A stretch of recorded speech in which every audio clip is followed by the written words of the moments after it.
Hello again, my name's Gabe Zollner. One of my viewers sent me a rather interesting link. I'm going to attach it. You're not going to have to look for it. You definitely want to have a look at it. And the title is King v. Burwell. Why the IRS Obamacare handout should lose at the Supreme Court. Now, as you may or may not know, on March the 4th, the Supreme Court will begin hearing oral arguments in King and Burwell. Now, this is the latest challenge of Obamacare.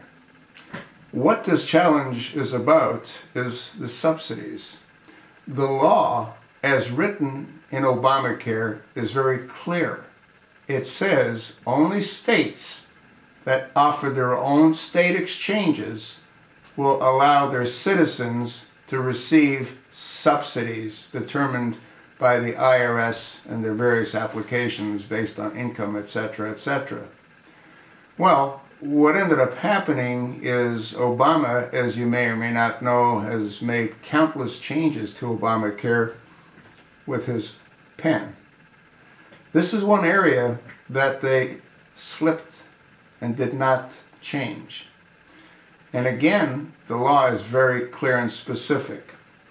So if the Supreme Court follows the rule of law, then Obamacare will cease to exist.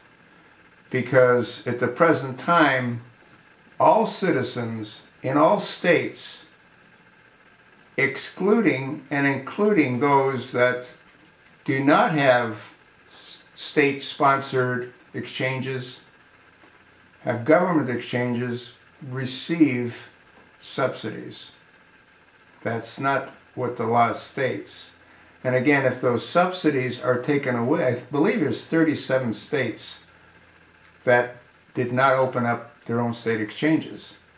Well, if 37 state citizens are denied those subsidies, Obamacare cannot survive. Now, I can't imagine that there isn't an incredible amount of pressure being exerted on the Supreme Court justices to negate Obamacare law and to change the law to allow citizens in all states, irrespective of whether or not they have a state exchange, to receive subsidies. Once again, if that goes away, Obamacare is finished. I can't imagine that Obama is going to not do anything and everything that he can to ensure that the justices play the game he wants it to be played. Does this indicate to you that justice may not be blind? It certainly does to me. The law is very clear. You aren't entitled to any subsidies unless the state opens up an exchange. The administration designed it that way, assuming that the governors of those various states would not want their citizens not to be able to receive subsidies. Well, they were wrong. It isn't that they didn't want them to receive subsidies. They didn't want them to have to be subjected to Obamacare, the unaffordable Affordable Care Act. We'll see. Again, this all begins on March the 4th.